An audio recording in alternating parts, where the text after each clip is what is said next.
철학이 좀 어렵게 느껴지시죠? 말씀드렸었던가? 대학 시절에 제 전공이 철학이었거든요. 근데 그때의 저는 늘 의문이었습니다. 아니 대체 이딴 공부가 삶에 무슨 의미가 있단 말인가? 공부를 제대로 했을 리가 없죠. 리포트 때문에 책장을 건성으로 넘기면서 이해되지 않는 개념들과 단어들 앞에서 괜히 화만 났던 기억이 납니다. 그런데 놀랍게도 세월이 흐르고 보니 그 단어들이 서서히 또 아주 조용히 이해되는 순간들이 오더라고요. 살다 보니 그렇더라고요. 삶을 지나면서 다시 읽은 책들, 또 다시 마주한 문장 속에서 30년 전에 어설프게나마 들춰봤던 사상과 언어들이 이제는 내면 깊은 곳에서 피어나서는 그게 지금의 삶과 연결되어 있음을 알게 되는 순간이 자주 찾아왔습니다. 그게 실천이든 통찰이든 어쩌면 작은 위안으로라도요. 그래서 여러분들께 꼭 말씀드리고 싶습니다. 스쳐들은 철학의 한 구절, 흘려보낸 질문 하나조차도 결코 무의미하지 않습니다. 철학은 우리 삶의 저 밑바닥에서 천천히 그러나 분명하게 자라나서 어느 순간 우리를 깨닫게 하거든요. 지금 당장 모든 걸 이해하지 않아도 괜찮습니다. 완벽하게 실천 못해도 괜찮습니다. 중요한 건 이겁니다. 씨앗을 뿌리라는 것. 그 씨앗이 언젠가 여러분들의 삶에서 꽃 피울 날을 기대하면서 철학이 삶입니다. 삶은 곧 철학입니다.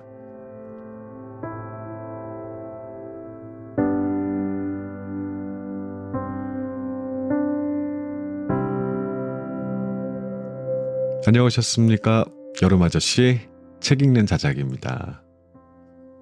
오늘 소개할 책 바꿀 수 없는 것에 인생을 소모하지 마라. 지은이 알베르트 키칠러, 옴기니 최지수, 펴낸 곳은 웅진 제식하우스입니다. 이 책은요, 보통의 소개와는 조금 다르게 시작해야겠습니다. 어떤 책 소개할 때 이 책 진짜 추천합니다 라는 말을 쉽게 꺼내지 못하거든요. 이거 예외입니다. 진심으로 정말 추천드리고 싶습니다. 몇 년 전에 같은 작가의 책 나를 살리는 철학을 낭독해드린 적이 있었거든요. 혹시 그때 함께 들으셨던 분이라면 오늘 더더욱 집중해서 오늘 소개할 이 책 한번 들어보시고 잘 기억 안 나시면 제가 링크 남겨둘 테니까 이 책 다 듣고 나서 그 이전 책 나를 살리는 철학까지도 같이 들어보시기를 권합니다. 오늘 들려드릴 책은 2000년 전의 스승의 말 세네카입니다. 폭풍처럼 몰아치는 시대 속에서 우리가 진짜 붙들어야 할 것은 무엇일까? 요동치는 감정, 불확실한 미래, 뜻대로 되지 않는 삶 속에서 흔들리지 않는 마음이라는 말은 사실은 조금 진부하게 들리곤 합니다.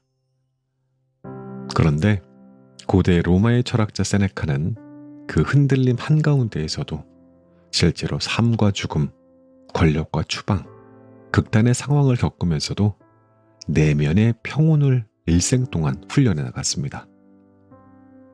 그는 단지 생각만 하지 않았습니다.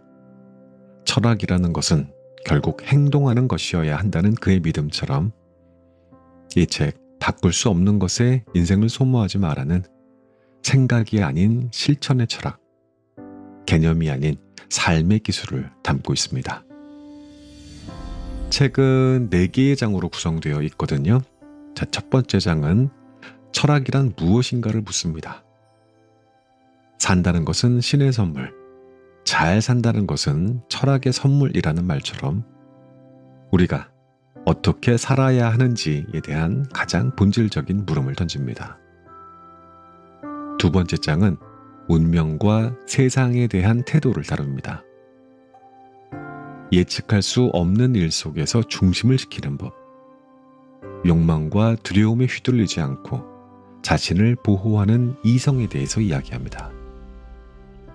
세 번째 장은 자기 자신과의 관계를 깊이 들여다봅니다. 나는 나의 것이라는 세네카의 말처럼 자기 자신을 이해하고 통제하는 능력이야말로 우리를 떠나지 않게 붙들어주는 큰 힘이 됩니다. 마지막 장에서는 나와 타인과의 관계를 마주합니다. 결함은 누구에게나 있고 그 결함마저 끌어안는 것이 진짜 인간다움이라는 메시지를 전하고 있어요. 인트로 때도 말씀드렸지만 철학이라는 게 참 어렵게 들려요. 근데 이 책 참 쉽게 쓰인 책입니다. 그리고 클로징 때에 제가 또 이 여름 아저씨가 요약 정리 한번 해드리잖아요. 근데 본문 안 듣고 요약만 들어서는 또 남는 게 없어요. 참 신기하게도 그렇습니다. 그러니까 본문 꼭 다 듣고 요약까지 들어주십시오. 아셨죠? 그럼 지금부터 자작나무 철학의 숲길을 같이 걷겠습니다. 오늘도 끝까지 함께 해주십시오.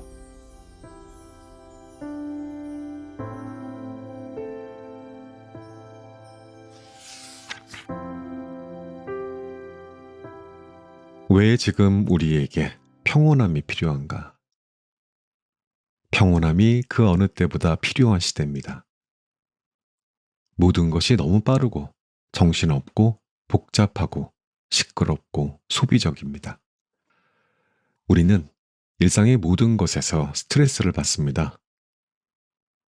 행복은 하늘에서 뚝 떨어지는 것이 아니라 자기 안에 문제가 해결되었을 때, 그리고 자신, 타인, 세상과의 사이가 모두 좋을 때 얻을 수 있습니다.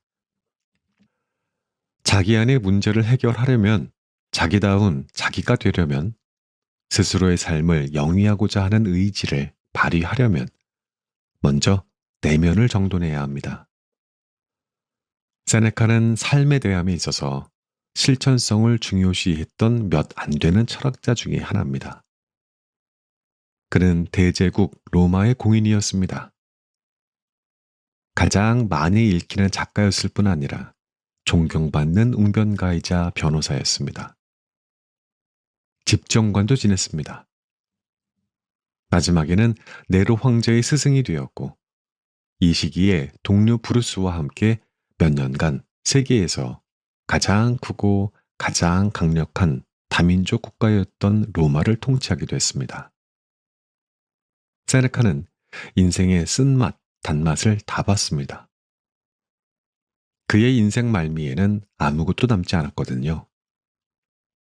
파문과 추방을 당해 가장 낮은 곳으로 추락했기 때문입니다.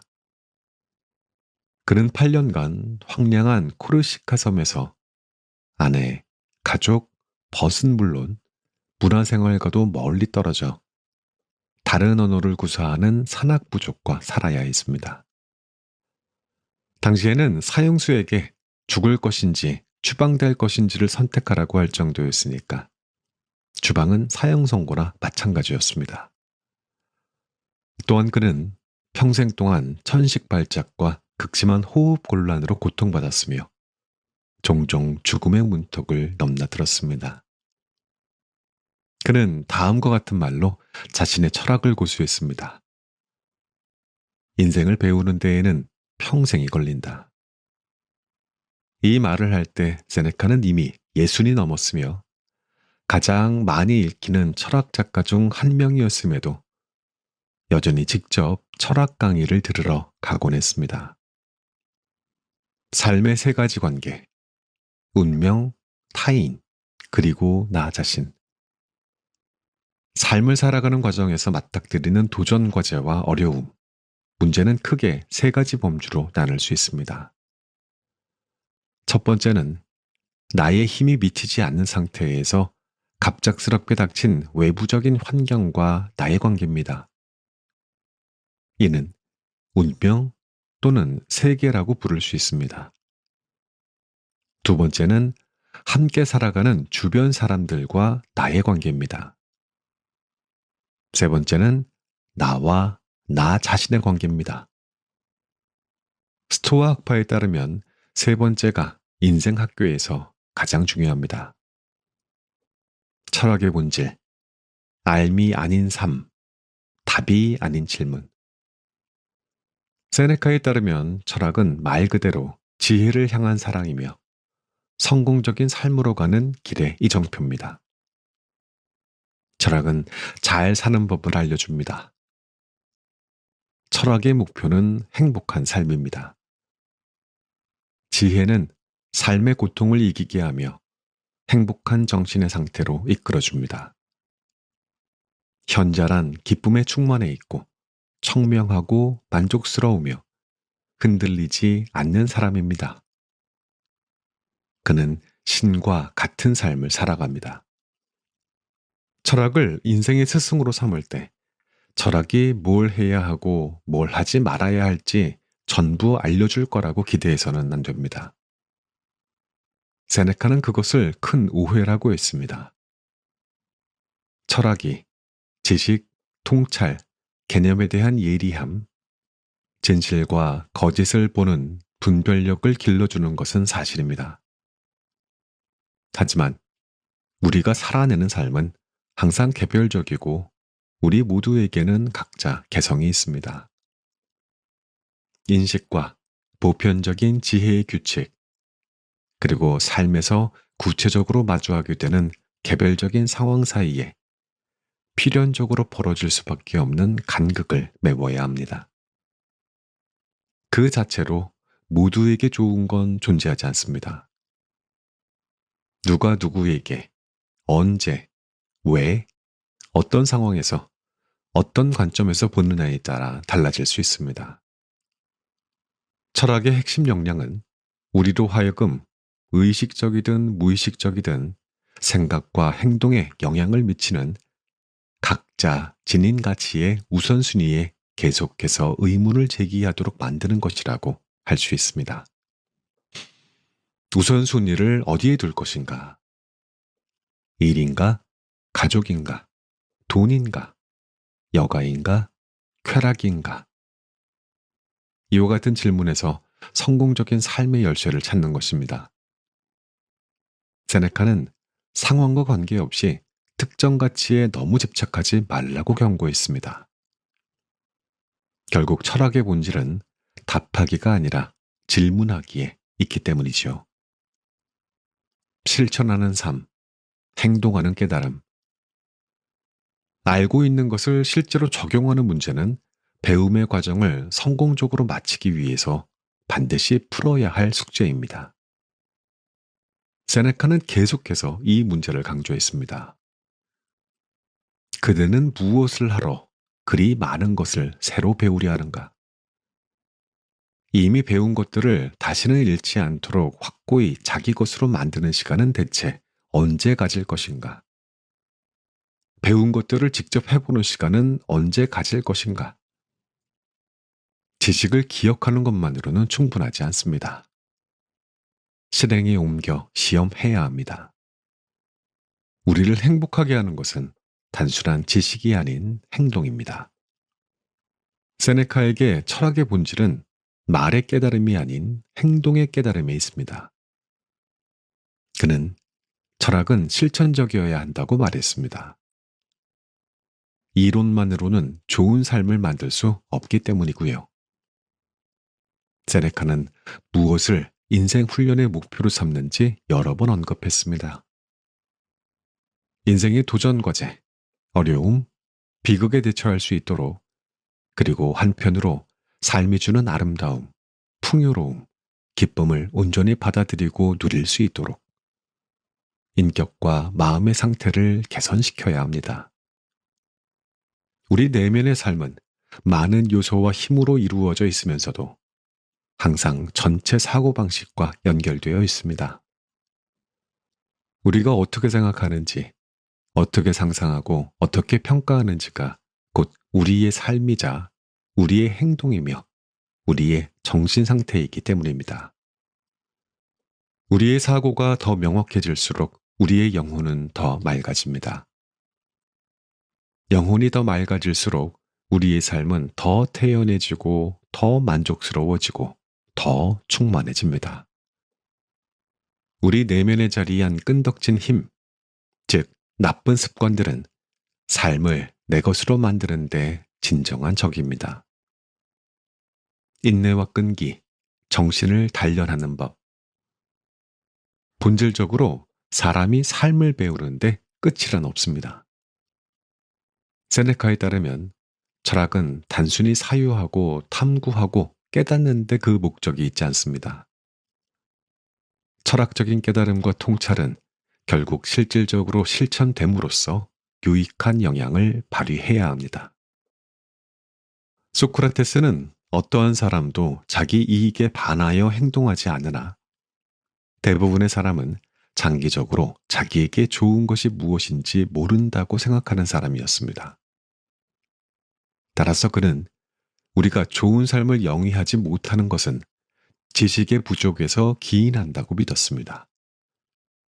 만약 우리가 정말 장기적으로 스스로에게 가장 좋은 것이 무엇인지 잘 안다면 특별한 교훈 없이도 좋은 삶을 살 수 있었을 것입니다. 하지만 우리에게 가장 좋은 것이 무엇인지는 오로지 철학을 통해서만 배울 수 있습니다.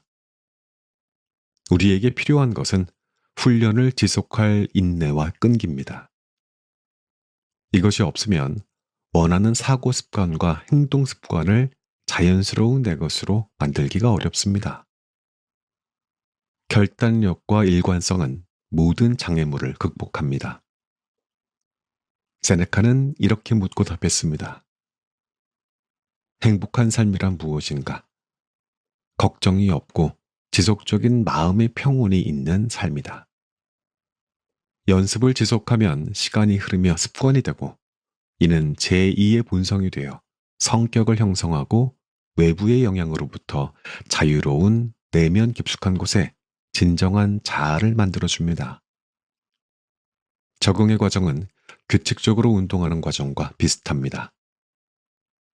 처음에는 어렵지만 나중에는 운동이 기쁨의 원천이 되거든요. 세네카는 많은 사람이 몸을 단련하는 반면 정신은 단련하지 않는다고 한탄합니다. 운명을 다루는 기술 첫 번째, 회복 탄력성과 평정심. 취소된 여행, 빚 때문에 망친 휴가, 놓쳐버린 기차, 전 재산의 몰락, 소유물의 상실, 깨진 약속, 망친 시험, 실패한 비즈니스, 소득의 감소 등등.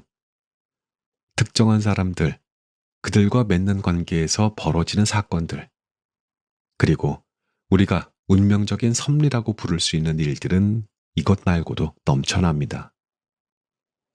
이러한 것들은 화, 걱정, 근심, 불안을 가져다 주며 개인적인 위기를 겪게 하고 나아가 슬픔, 좌절, 우울을 겪게 합니다. 하지만 그러한 큰 실망으로부터 영향을 받지 않고 태연하게 그러한 것들을 겪어내거나 적절한 시기에 처리해내고 넘어서는 사람들은 스스로도 행복하다고 여길 뿐만 아니라 주변 사람들에게도 행복한 사람이라는 인상을 줍니다. 이는 우리가 현대에 들어 회복 탄력성이라고 부르는 개념입니다. 감정적인 동요를 겪더라도 곧바로 평정심을 되찾는 능력을 말합니다. 외부 사건들에 쉽게 흔들리고 자기의 모습으로 다시 돌아오지 못하는 사람은 자기 자신과 이성을 잃어 정신이 나간 상태입니다. 이성에 기반한 자기 통제력을 잃으면 거기에 부정적이고 고통스러운 분노, 화, 짜증, 불안, 흥분과 같은 감정들이 동반되므로 그러한 일이 벌어지지 않도록 예방하는 것이 중요합니다. 운명을 다루는 기술 두 번째. 반항 대신 수용하기. 평온함은 의연함의 다른 표현입니다. 평온함은 스토아 철학이 추구하는 가치의 상위에 있습니다. 세네카는 현재도 인간이며 인간적인 감정을 지니고 있다고 했습니다.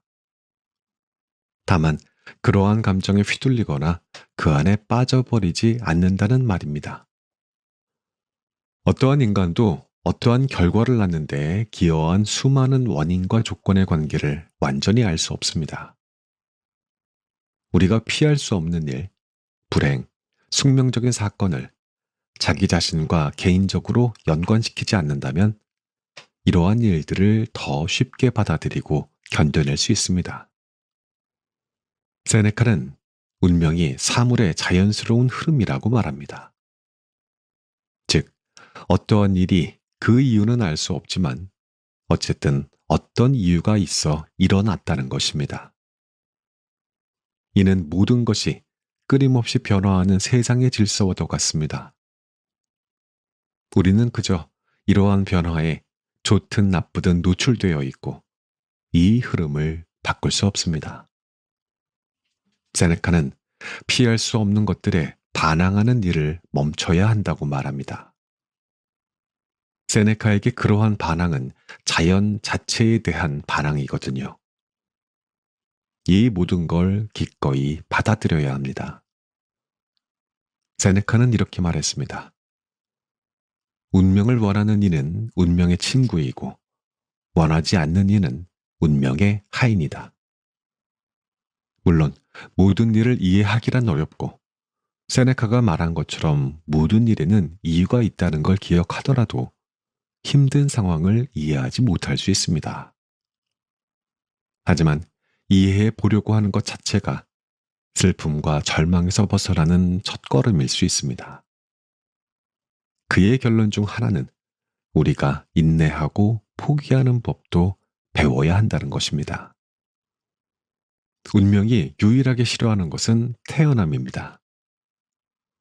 마음이 자잘한 걱정에서 벗어나 불행이나 사고를 자연의 법칙에 따른 필연적인 것으로 이해하고 수용하는 수준이 되면 우리는 항상 평정심을 유지할 수 있게 됩니다. 운명을 다루는 기술 세 번째, 내면의 가치에 집중하기. 불운의 사고, 상실, 크고 작은 불행에 대처하는 가장 효과적인 수단 중 하나로는 내부와 외부의 가치를 구분하는 것, 그리고 내부의 가치에 생각을 집중시키는 것에 있습니다. 우리는 행복을 자기 자신 안에서, 내부의 균형에서, 쾌활하고 평온한 기분에서 찾아야 합니다. 이것은 외부 사건이 쥐어주는 선물이 아닙니다. 외부에서 오지 않기 때문에 외부에서 빼앗기지도 않습니다. 세네카는 운명이 준 것이 아닌 것은 운명이 빼앗아 갈 수도 없다라고 말했습니다. 그렇게 되려면 우리는 생각하고 원하고 평가할 때 외부적인 것에 가능한 한 초점을 두지 않으려고 노력해야 합니다. 세네카가 태평함과 무관심을 주장하는 것은 아닙니다. 불운의 사고를 예방할 수 있다면 예방해야 합니다. 외부적인 계획, 과업, 소망을 목적 지향적이면서도 신중하게 추진해야 합니다. 다만 그렇게 추진하는 외부의 것들은 상대적인 가치를 지니고 있으며 진정한 부는 우리 안에 있으므로 설사 실패하더라도 내부에 존재하는 우리의 가치가 줄어들거나 영향을 받지 않는다는 사실을 잊지 않는 것이 중요합니다. 운명을 다루는 기술 네 번째. 최악을 대비하고 생각을 바꾸기. 운명을 다루는데 매우 좋은 방법을 하나 더 말하자면 바로 일의 실패, 방해, 어려움, 좋지 않은 일의 흐름, 불운에 미리 마음의 준비를 하는 것입니다. 로마의 스토아 철학자들은 이것을 나쁜 일에 대한 정신적인 대비라고 불렀습니다. 준비가 되어 있지 않으면 균형을 잃어버리고 분노, 화, 실망을 겪으며 장기간 좌절에 빠질 수 있습니다. 우리는 모든 가능성을 생각하고 일어날 수 있는 모든 일을 내면에서 준비하고 있어야 합니다. 상상할 수 있는 모든 상황을 상상하고 최악의 경우를 상정해서 대비해야 합니다. 온 힘을 다해 운명을 눈앞에 현실처럼 그려보아야 합니다. 그대는 항상 많은 일을 견뎌낼 준비가 되어 있어야 합니다. 모든 것을 맞이할 준비가 되어 있는 영혼은 두려움을 모릅니다. 운명을 불평하지 말고 다가올 모든 일을 우아한 평정심으로 감내해야 합니다. 그러면서 나쁜 일은 가장 좋게 해석할 준비가 되어 있어야 합니다. 결국 어떠한 일을 나쁘거나 좋은 일로, 사고를 재앙이나 기회로 바꾸는 것은 우리의 생각에 달렸습니다. 어떠한 일이 그것 자체로 좋다 또는 나쁘다라고 하는 것은 다소 올바르지 않은 말입니다. 스투어 철학자는 사실이나 사건 자체에는 아무런 평가적인 가치가 실려 있지 않다고 봅니다. 그러한 사실이나 사건을 우리의 목적, 의지, 가치와 관련지어 좋거나 나쁜 성질로 만드는 것은 오로지 그것을 어떻게 인식하고 해석하고 나의 이해 안으로 통합시키느냐에 달려 있습니다. 그러므로 우리를 괴롭게 하는 것은 우리의 생각이며 모든 불행은 우리가 평가하는 만큼만 불행합니다. 모든 것은 생각하기에 달려 있습니다. 모든 사람은 자기가 믿는 만큼만 불행합니다. 세네카에 따르면 많은 것이 우리가 어떠한 방향으로 생각하는지, 무엇에 집중하는지, 어떠한 생각과 믿음을 가지고 사는지에 달려 있습니다. 죽음을 배우는 것이야말로 삶을 배우는 것. 세네카는 인생을 잘 살려면 죽음을 배워야 한다고 말합니다. 삶을 배우는 데에는 평생이 걸리는 것이 맞습니다. 다만 놀랄 만한 사실은 그렇게 평생에 걸쳐 배우게 되는 것이 다름 아닌 죽음이라는 것입니다. 죽음을 배운다는 건 삶의 모든 순간, 생명이 있거나 있지 않은 모든 것들이 만들어내는 끊임없는 변화를 인식한다는 것을 말합니다. 모든 것은 새로이 생겨나고 다시 소멸하며 변화하고 영원히 변치 않는 건 없다는 것을 인지하는 것을 말합니다. 좋은 삶을 살기 원한다면 이러한 사실에 눈 감아서는 안 됩니다. 오히려 이러한 덧없음을 인간 존재의 기본 조건으로 보고 수용해야 합니다. 자신의 존재의 무상함을 적극적으로, 진지하게, 능동적으로, 용감하게 직면하고 수용해야 합니다. 그러면 죽음을 피할 수 없다는 사실을 인정할 뿐만 아니라 심지어 환영하게 됩니다. 죽음을 준비하고 언젠가는 더 이상 이곳에 존재하지 않게 된다는 사실을 견딜 수 있다면 우리는 절망하지 않고 사물과의 관계는 물론 가장 가까운 사람들을 잃는 것 역시 견딜 수 있을 것입니다. 우리는 죽음에 대해 필요한 만큼 생각을 기울이지 않으며 현실에서 죽음을 보게 되면 이를 피하려 합니다. 인생의 무상함이 그야말로 자연스럽고 일상적이며 정상적이라는 사실을 깨닫지 못합니다. 죽음과 덧없음의 현상을 직면할 때 감정과 마음도 변화합니다. 불안, 두려움, 걱정이 줄어들고 삶의 기쁨은 증가하는 것입니다. 모든 소유는 잠시 빌린 것에 불과하다. 인간사 모든 일은 덧없음을 전제합니다. 우리가 가지고 있는 모든 것은 단지 빌린 것에 불과합니다.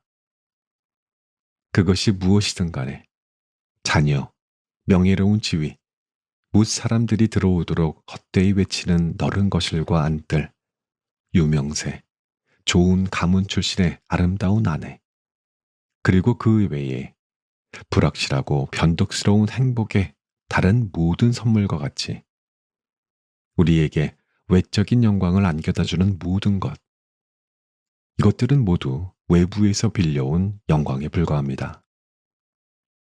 이것들 중 어느 것도 영구적이지 않습니다. 손에 쥐고 있는 동안 그걸 즐기고 감사해야 할 뿐, 손에서 빠져나갔을 때 없어졌다고 슬퍼하면 안 되는 것입니다. 세네카는 사랑하는 아우를 잃은 고위관리 폴리비우스를 다음과 같이 위로했습니다. 그대에게 훌륭한 아우가 있었다는 사실이 얼마나 고귀한 선물인가. 훌륭한 아우가 있었음을 기뻐하시오. 비록 아우의 생이 그대의 바람보다는 너무 짧았더라도 그와 함께했던 기쁨이 좋았다고 여기시오. 우리는 매일 죽습니다. 매일 삶의 일부를 빼앗기고 성장 중이라고 하더라도 삶은 계속해서 조금씩 소멸해 가고 있습니다. 죽음은 하루하루 다가오지 갑자기 들이닥치지 않습니다. 그대의 삶은 곧 죽음이 아니고 무엇인가? 신체만이 지속적인 신진대사를 겪는 게 아닙니다. 마음 역시 지속적으로 움직이고 끊임없이 변해가며 새로운 경험으로 오래된 경험을 덮어쓰고 새로운 것들을 배우고 오류를 바로잡습니다. 우리가 보는 모든 것은 영원히 지속되지 않습니다. 이 말을 하는 지금 이 순간조차 나는 바로 전과는 다른 사람입니다. 세네카는 에피쿠로스의 유명한 경언인 죽음을 훈련하라를 인용했습니다. 우리는 죽음과 죽어간다는 것을 생각하는 법을 훈련해야 합니다. 그렇게 해야 죽음과 덧없음을 향한 평온함이 내면의 태도로 자리 잡을 수 있습니다. 그러면 불안, 걱정, 좌절로 고통을 받는 상황에서도 그러지 않을 수 있습니다. 부와 소유에 대한 올바른 태도. 세네카는 우리에게 소유와 작별하라고, 그러면 야망에 대해 두려워할 필요도 없어진다고 권고했습니다. 그의 이러한 말은 그가 살던 당시에도 많은 사람이 사회적, 물질적인 성공에 대한 압박으로 힘들어했다는 것을 보여줍니다. 고대 인도와 중국의 문헌을 보면 감각적인 인상이 욕심을 일깨우기 때문에 감각을 차단하면 비로소 편안한 삶이 시작된다고 합니다. 글로벌 네트워킹, 미디어와 광고의 만연으로 우리의 감각은 끊임없이 자극에 휩싸입니다. 이 문제를 어떻게 풀어야 할까요? 물질적인 것, 소유, 자산, 부와 빈곤에 대해 어떻게 처신해야 될까요? 세네카는 물질 자체는 선하지도 악하지도 않으며 그것을 둘러싼 우리의 생각을 통해 비로소 선하거나 악해진다고 여겼습니다. 소유물, 자산, 부 또는 빈곤을 잘 다루는 문제에서 중요한 것은 우리가 얼마나 많이 가지거나 적게 가졌느냐가 아니라 많이 가짐 또는 적게 가짐에 대해 지닌 내면의 태도입니다. 세네카는 우선 소유 그 자체에 아무런 가치도 부여하지 말고 그것이 무의미하다고 여기라고 강조합니다. 세네카는 그의 스승인 아탈루스로부터 진정으로 행복해지기 위해서는 부를 보이는 대로 볼 것이 아니라 부가 지닌 무의미함과 공허함을 끊임없이 떠올려야 한다는 것을 배웠습니다. 세네카는 다음과 같이 말했습니다. 나는 부를 깎아내릴 생각이 없다. 다만 그대가 부 때문에 불안과 걱정에 휩싸이지 않도록 돕고자 할 뿐이다. 그러기 위한 방법은 하나밖에 없다. 그 부가 없어도 행복하게 살 수 있다고 내적으로 확신하는 것이다. 부가 언제고 그대에게서 사라져버릴 수 있는 것이라는 사실을 알아야 한다. 소유한 것이 언제든 사라질 수 있다고 여겨야 한다. 내면의 자유와 자기 통제. 지혜만이 자유라는 말은 세네카와 스토아 학파 전체, 그리고 고대 동서양에서 지혜를 다루던 다른 학파들의 핵심 명제입니다. 변함없는 삶의 사실들, 세상에 던져짐으로 태어나는 우리의 존재 방식, 사회와의 구체적인 상황들, 운명과 실제 자기 자신을 세상 속에서 주관적으로 느끼는 상태 사이에는 인식, 평가, 처리가 있습니다. 이 셋은 불안, 실망, 슬픔, 기쁨, 만족과 같은 감정들을 불러일으키기 전에 외부 사건의 사실이 거쳐가는 필터입니다. 이 필터는 특정 사건이 어떠한 감정을 유발하는지 결정짓습니다. 비록 운명인 필연성을 피할 수 없지만 그것이 우리에게 미치는 영향은 통제할 수 있습니다. 내면에서부터 자유로울 때 우리는 정신적으로 건강해집니다. 세네카는 내면의 자유가 영혼의 건강함, 행복, 평온, 영혼의 고귀함으로 이어진다고 생각했습니다. 세네카는 자기 자신에게 속하는 것, 자기가 자기의 소유물이 되는 것을 최고의 선이라고 말했습니다. 이는 감정에 의해 조정당하는 삶으로부터 자유롭게 해줍니다. 에픽테토스는 이렇게 말했습니다. 안티스테네스가 나를 해방시켜 주신 이후로 나는 더 이상 노예의 삶을 살지 않게 되었다. 그는 나에게 무엇이고 내 것이고 무엇은 내 것이 아닌지 가르쳐 주셨다. 나의 소유물도 내 것이 아니고 친척, 가족, 친구, 명예, 지인, 장소, 체류지 모두 나와는 아무런 상관이 없었다. 그대의 것은 무엇인가? 자기 생각을 자기가 조절하는 힘일 것이다. 고요한 성찰, 내면의 요새를 쌓는 법. 잘 정돈된 정신 상태가 되기 위한 첫 번째 필요 조건은 한 걸음 멈춰서 자기의 내면을 들여다보는 능력이라고 생각합니다. 세네카는 고요히 자기를 성찰할 수 있는 여유 시간이 부족한 경우가 많다고 했습니다. 활동의 쳇바퀴를 멈추고 자기에 대한 생각할 시간을 갖지 못한다면 우리는 어디에도 도달할 수 없습니다. 그대여, 가능한 한 그대의 내면으로 돌아오라. 그대를 더 나은 사람으로 만드는 사람과만 어울리고 그러한 사람이 그대와 어울릴 수 있도록 하라.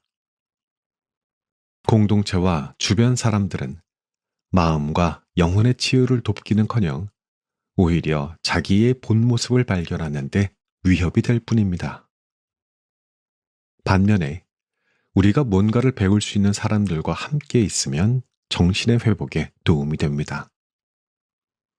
내면의 믿음, 태도, 통찰을 보호하기 위해 자신과 타인 사이에 가상의 방벽을 쌓아야 합니다. 힘을 얻고 사회의 압박에 맞서고 균형을 유지하기 위해서는 그 벽 뒤에 있는 내면의 요새로 주기적으로 후퇴해 들어가야 합니다. 오로지 그곳, 자신의 중심 안에서만 비로소 만연한 오해에서 자유로운 진정한 자아와 나만의 가치를 발견할 수 있습니다. 자기 성찰, 명상, 고독의 시간이 없다면 자기 통제력은 만들어질 수 없습니다.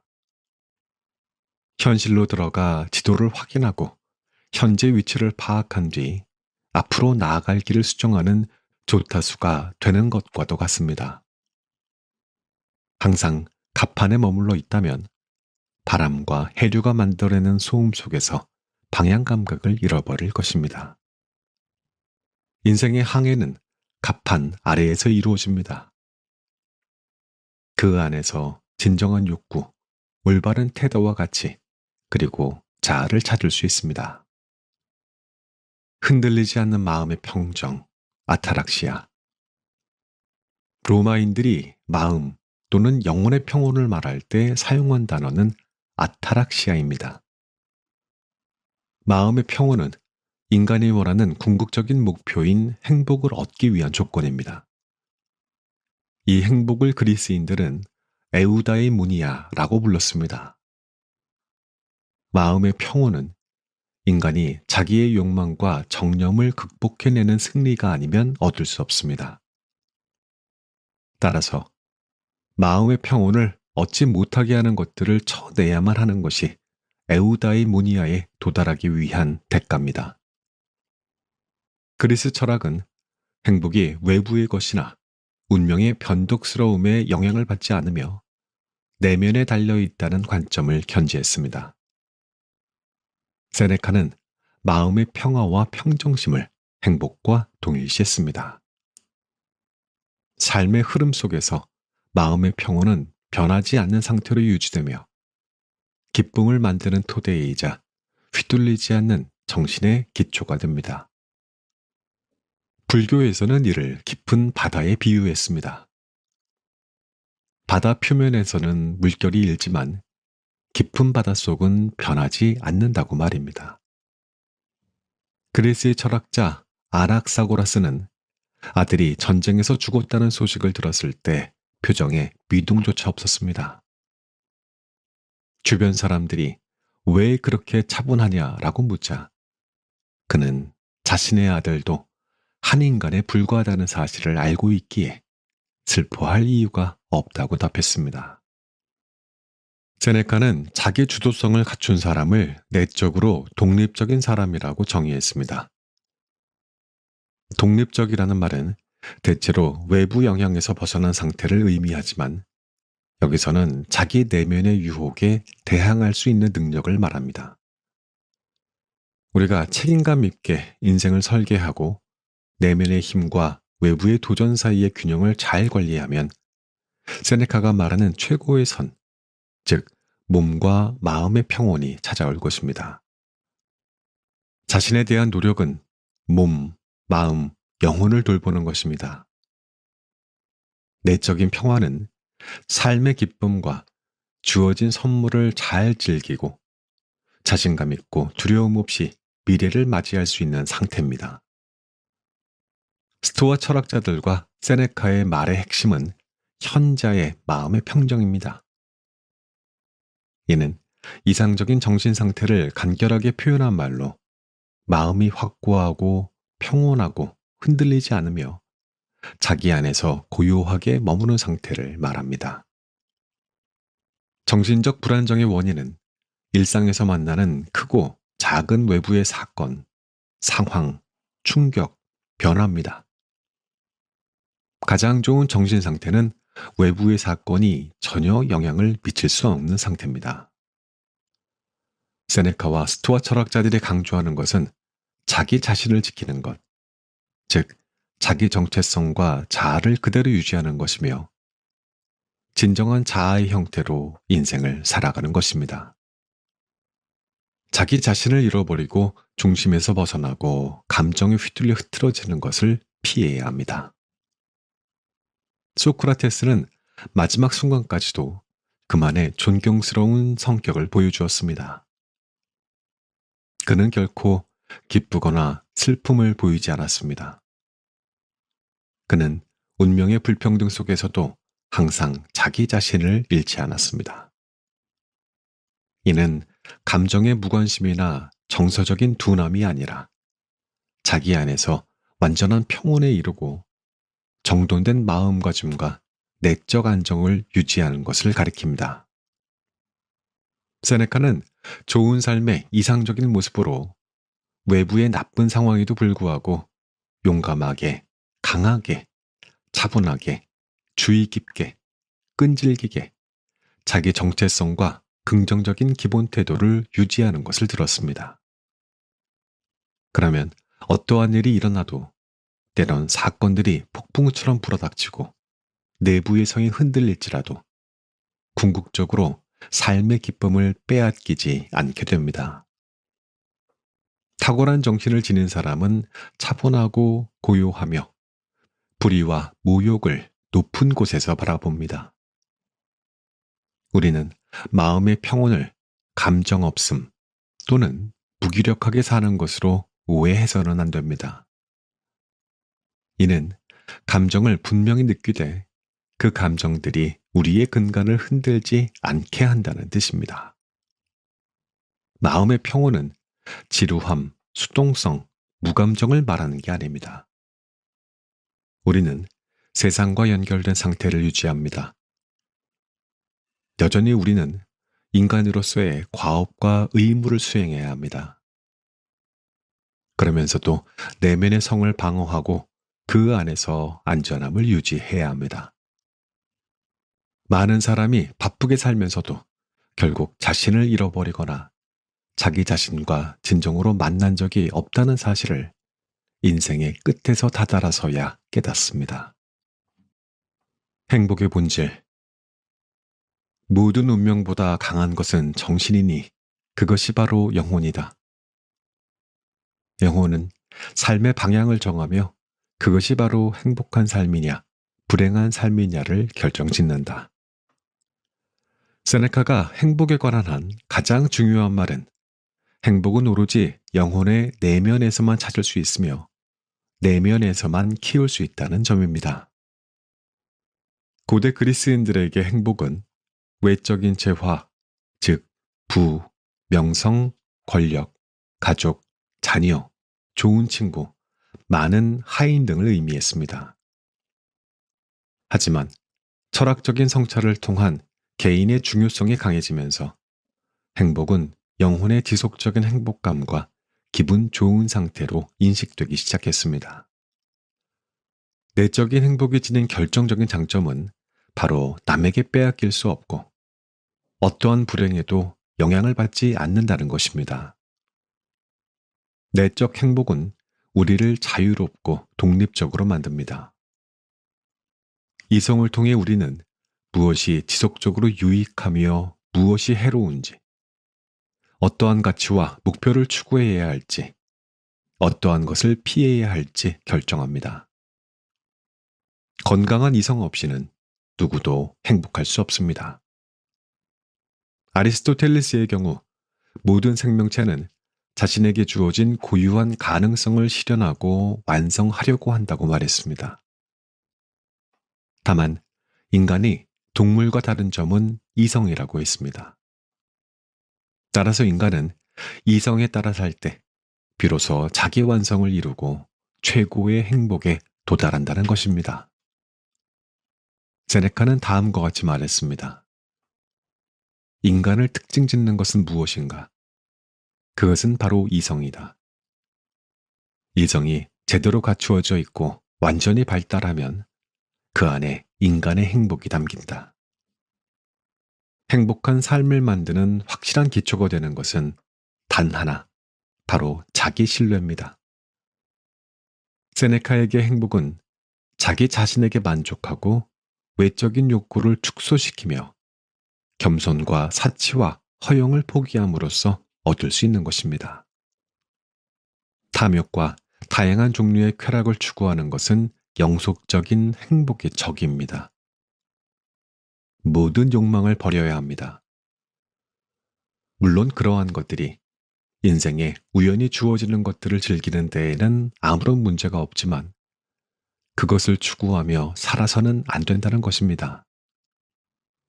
내가 어디에 있든 나는 나의 것이다. 인간은 모든 외적인 것에서 떠나 자신에게 집중해야 합니다. 자신에게 의지하고 자신에게 기뻐하고 자신을 소중히 여겨야 합니다. 가능한 한 타인으로부터 물러나고 자신과 하나가 되어야 하며 상실감을 느끼지 않으며 적대적인 일도 선의로 해석해야 합니다. 이러한 자신과의 합일은 개인의 진정성 또는 삶의 진정성으로 이어집니다. 이러한 합일은 한 인간을 완성시키고 본래의 중심과 본질로 돌아가게 합니다. 자기 자신으로부터 도망치려는 시도는 헛된 것입니다. 세네카는 사람들에게 가면을 쓰고 꾸며진 행동을 하려는 중독 증세가 있음을 지적하며 이는 결코 자유롭고 즐거운 삶을 만들어낼 수 없다고 보았습니다. 결국 진정성 있는 삶을 사는 능력은 바쁜 사람에게도 지혜롭고 집중적인 시간 관리의 문제로 연결됩니다. 그러나 자유시간을 허무한 잡일과 개인적으로 발전에 도움이 되지 않는 일들로 낭비하는 사람은 자신이 진정한 자아에서 얼마나 멀어졌는지 깨닫게 될 때 놀라지 말아야 할 것입니다. 진정성은 결국 자신과 타인에게 솔직해지는 것을 의미하며 세네카에 따르면 이는 언제 어디서든 실천할 수 있습니다.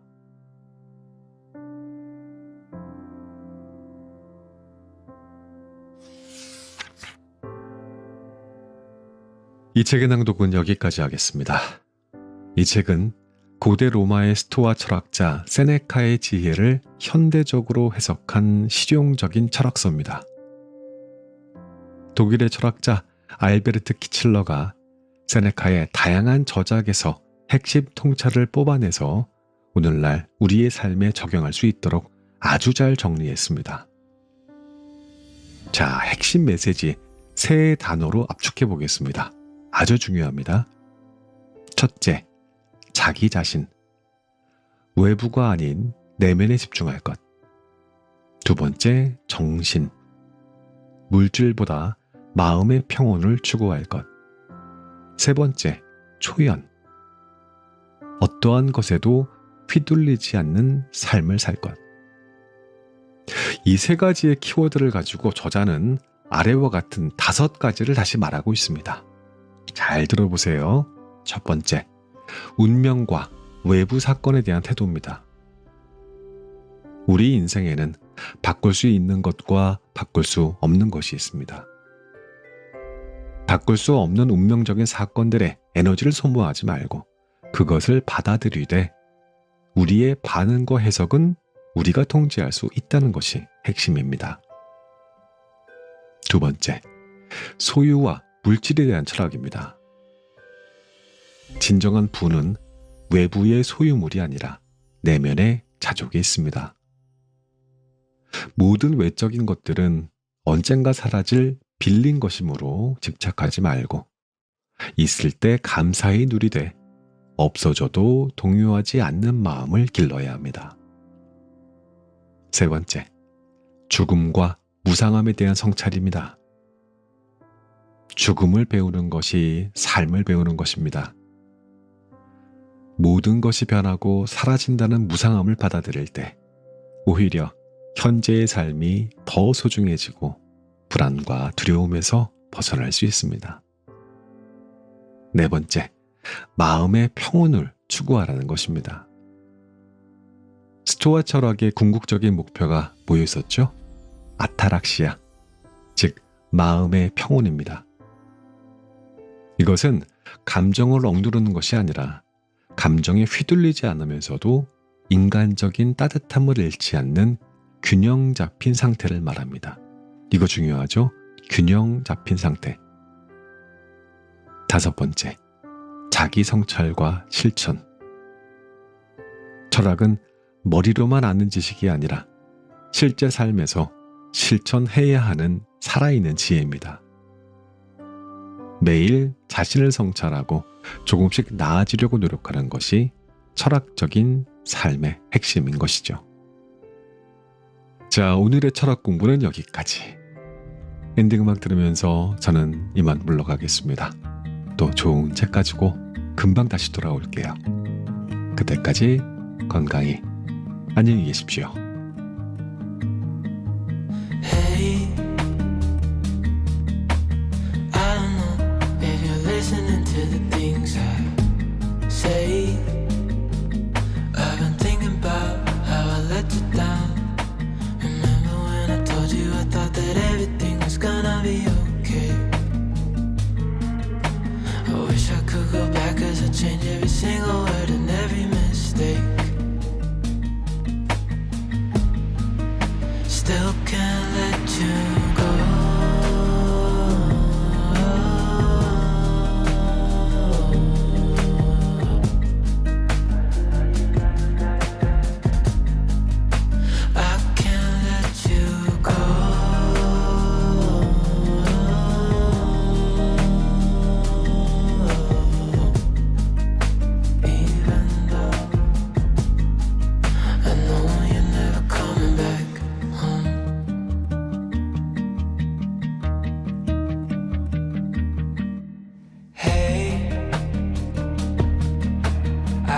fact I don't hear a thing when I call your name.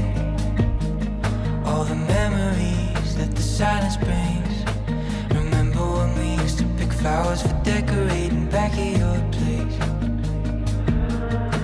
But now the only flowers are flowers that I've been laying down on your grave.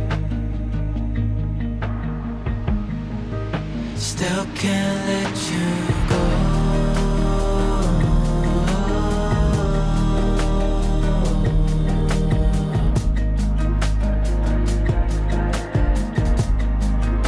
I can't let you go.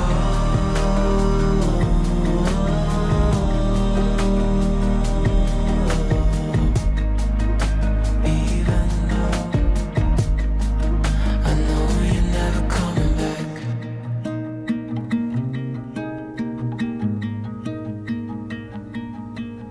Remember when you told me you thought that everything was gonna be okay? Still can't let you